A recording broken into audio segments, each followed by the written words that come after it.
What's up, guys, and welcome back to my channel. Paddy Pimblett appears to be back to his usual self following his recent setback at UFC 324. The popular lightweight is well known for gaining a significant amount of weight between fights, often drawing attention for his dramatic physical transformations. After his bout with Michael Chandler at UFC 314, Pimblett revealed that he gained around 42 pounds in just 1 week, pushing his weight close to 198 pounds. Despite these extreme fluctuations, Paddy has consistently managed to return to fighting shape. He has never missed weight in the UFC and continues to show strong discipline when it matters most. Recently, he has also started working closely with a nutritionist in an effort to better control these swings and maintain a healthier balance throughout the year. Now, 2 weeks after his loss to Justin Gaethje at UFC 324, Pimblett shared a new photo on social media alongside his football hero, Steven Gerrard. In the picture, he looks close to his usual off-camp weight of around 200 pounds. He captioned the post by saying, "It is not every day you get to play paddle with one of your childhood heroes." And before we continue, make sure to leave a like on the video and subscribe to help support the channel. Moving on to another news. Sean O'Malley has sent a clear warning to Petr, keeping the former bantamweight champ in the conversation at 135 pounds. While O'Malley will likely be fighting someone other than Jan next, he has made it clear that he is still focused on a rematch. Coming off his win over Song Yadong at UFC 324, O'Malley shared a clip on his Instagram showing himself training, with the caption highlighting that Petr is recovering from back surgery while he continues to improve his skills daily. O'Malley and his fans understand that the UFC is likely planning a trilogy fight between Merab and Jan once Jan is fully recovered. Additionally, talks are reportedly underway for a potential fight between O'Malley and Umar Nurmagomedov, according to his manager, Rizvan Mamedov. This keeps O'Malley at the forefront of bantamweight discussions, as he continues to push for big matchups and maintain his position among the top contenders. Moving on to another news.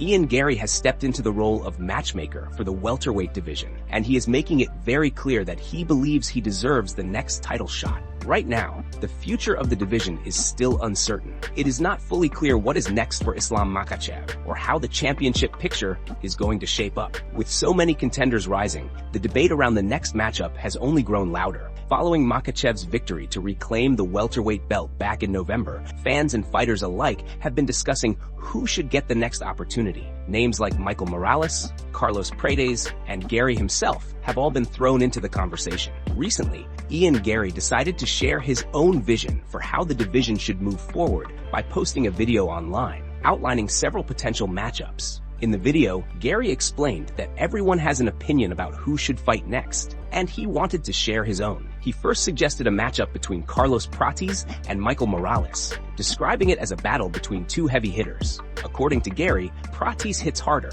and he believes Morales might hesitate to accept the fight because of that. Still, he thinks it would be an explosive matchup that fans would love to see. Next, Garry turned his attention to JDM and Kamaru Usman. He said he wants to see whether JDM can improve his takedown defense and continue evolving as a fighter. At the same time, he questioned whether Usman still has enough left in the tank to compete with younger contenders. For Garry, this fight would answer important questions about both men. Finally, Garry addressed the world title picture. He made it clear that he wants to see Islam Makhachev defend his belt against him. He described himself as the #1 contender and stated confidently that he is next in line for the championship opportunity. Of course, fans would be excited to see Prates and Morales clash, although Morales' management might be more cautious, considering his strong case for a title shot. Morales is currently 6-0 in the UFC and recently dominated Sean Brady, further strengthening his position. Meanwhile, there is also speculation about a possible Makhachev versus Usman matchup.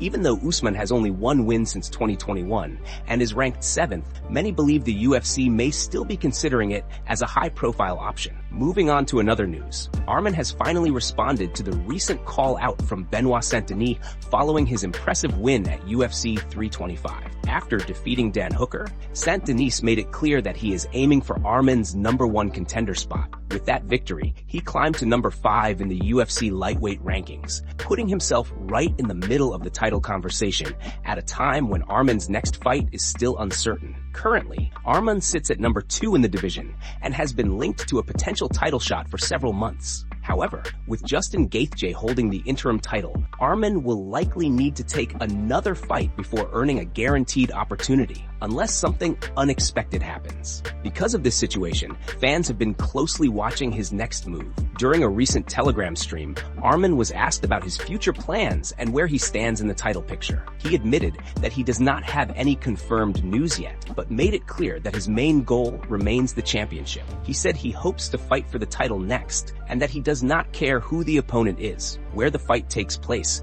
or even what weight class it happens in. For him, the focus is simply on becoming champion. When the topic shifted to Benoit Saint-Denis and his warning, Arman responded with confidence. He said that if Saint-Denis wants to take his contender spot, he will have to beat him first, and he firmly believes that will never happen. His words reflected both self-belief and a strong competitive mindset. Arman was also asked about the upcoming fight between Max Holloway and Charles Oliveira, which could have major implications for the lightweight title picture. He shared an honest assessment, saying that Oliveira can sometimes look poor and other times look unbelievable. Because of that inconsistency, he feels unpredictable, but he still leans toward Oliveira winning the matchup. When discussing the possibility of facing the winner, Arman showed clear interest. He said he would like that fight and even expressed hope that Oliveira comes out on top. He mentioned their past history and the previous split decision, stating that he believes he won convincingly. This time, he wants to finish the fight and remove any doubt in people's minds. Meanwhile, another perspective came from Usman, who was recently asked how he would match up against top lightweights like Ilia and Arman. After his win over Alfie Davis, Usman explained that preparing for fighters of that level requires a completely different approach. He praised Arman's ability to wrestle and strike, saying the preparation would change, but he still believes the outcome would remain the same. He added that, unlike Arman, he does not have a loss, showing his own confidence in the division. Moving on to another news, Michael Chandler has revealed that he expects to compete on the upcoming UFC White House card, regardless of whether his long-discussed fight with Conor ends up happening or not. A few weeks ago, Dana White publicly shut down the idea of Conor versus Chandler taking place at the White House, which led to Chandler going quiet about the situation for a while. Now, he has finally spoken up and shared his plans. In a recent interview with MMA Junkie, Chandler explained that he is confident he will be part of the event no matter who stands across from him in the cage. He said that his current focus is on the winner of the BMF title fight between Max Holloway and Charles Oliveira. According to Chandler, he believes Max will come out on top in that matchup. Chandler explained that he has been paying close attention to that fight because he thinks Oliveira is coming off a tough knockout loss and jumped back into training too quickly. He feels that this could work in Max's favor. Because of that, Chandler has his eyes set on the BMF belt if Max wins, and he sees that as a realistic opportunity for himself. When asked about the ongoing situation with Conor, Chandler made it clear that he does not believe the delays have anything to do with him. He described himself as one of the most reliable and professional fighters in mixed martial arts. He said that whenever he signs a contract, he shows up, trains hard, and does the work every single day without excuses. At the same time, Chandler admitted that there is still some hope that the Conor fight could happen. He said that conversations are ongoing and nothing has been completely ruled out yet. However, he emphasized that no matter what, he expects to be fighting on the White House lawn on June 14th. Looking at his recent record, Chandler's confidence has surprised some fans. He has lost his last 3 fights, and his only 2 UFC wins came against Dan Hooker and Tony Ferguson. Because of that, many people find it unexpected that he is targeting a BMF title shot and believes his name belongs in that conversation. Moving on to another news. New details have emerged surrounding Ilia and his recent personal situation, bringing more clarity to what has been a highly discussed topic in the MMA community. Over the past few weeks, many fans expressed relief after learning that an agreement had finally been reached to end the difficult divorce proceedings between Ilia and his now ex-wife. Since the initial breaking news was covered a few days ago, more information has now surfaced about how the settlement was finalized. According to a new report from El Mundo, sources close to the situation revealed that Ilia's former partner, Giorgina Uzcategui, will remain in Spain and will have primary custody of their 2-year-old daughter. As part of the agreement, both sides have arranged a visitation schedule that will allow Ilia to spend time with his child. This schedule will be adapted to his demanding travel routine as his fighting career requires frequent trips around the world. With training camps, media obligations, and upcoming bouts, flexibility was considered a key factor in the arrangement. It has also been reported that all previous allegations of mistreatment have been officially dropped as part of the settlement. This decision played an important role in allowing both parties to move forward and close the chapter peacefully. Additionally, earlier rumors about Ilia selling his home have been confirmed to be false once again. The property in question is actually a rental, and the Spain-based fighter will continue living there for the foreseeable future. Overall, these new details suggest that both sides are focused on stability and maintaining a healthy environment for their child. Moving on to another news, Anthony Joshua has shared his thoughts on the idea of training in Dagestan, making it clear that while he is open to visiting, he has no plans to stay there for years. The two-time unified heavyweight boxing champion, who currently lives in Dubai, recently attended a PFL event at the Coca-Cola Arena on Saturday night, where he was seen interacting with several major figures from the combat sports world. The event was headlined by Usman Nurmagomedov, who secured a third-round submission win over Alfie Davis to retain his title. Before the fight took place, Joshua went backstage to meet members of the famous Nurmagomedov team. The group included Khabib, who was leading the corner, alongside Javier Mendez. Also present were Usman's brother Umar and Islam Makhachev, completing the all-star lineup. Joshua appeared particularly eager to speak with Islam,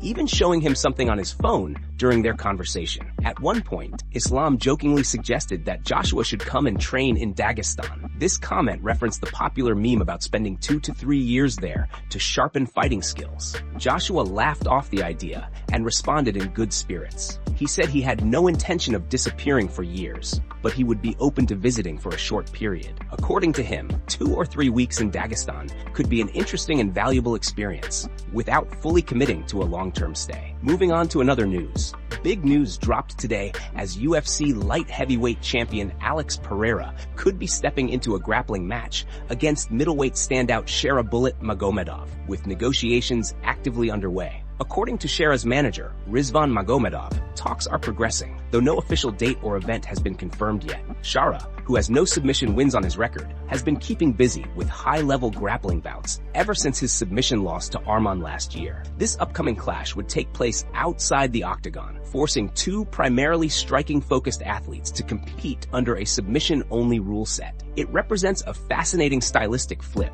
as Pereira, while still limited, has been steadily improving his grappling, and Shara brings an aggressive, athletic approach on the mat, despite his reputation as a striker first. Rizvan noted that they are currently waiting on a date for Shara's next UFC fight, ideally somewhere in the Middle East or elsewhere, since Shara cannot compete in the US due to visa restrictions tied to his background. These side matches help keep him sharp and ready for competition. If the grappling match happens, it is expected to take place on a promotion like Hype FC, potentially in Dubai or Abu Dhabi. For Pereira, this grappling-only bout adds another layer to his busy 2026 schedule. He has teased possible heavyweight moves, but competing in grappling keeps him active without risking a full octagon fight. For fans, the intrigue lies in whether Pereira's athleticism and improving grappling will translate to dominant ground control, or if Shara's explosiveness could create an upset. Negotiations are ongoing and appear to be heating up, making this one of the most intriguing cross-discipline matchups on the horizon. Moving on to another news,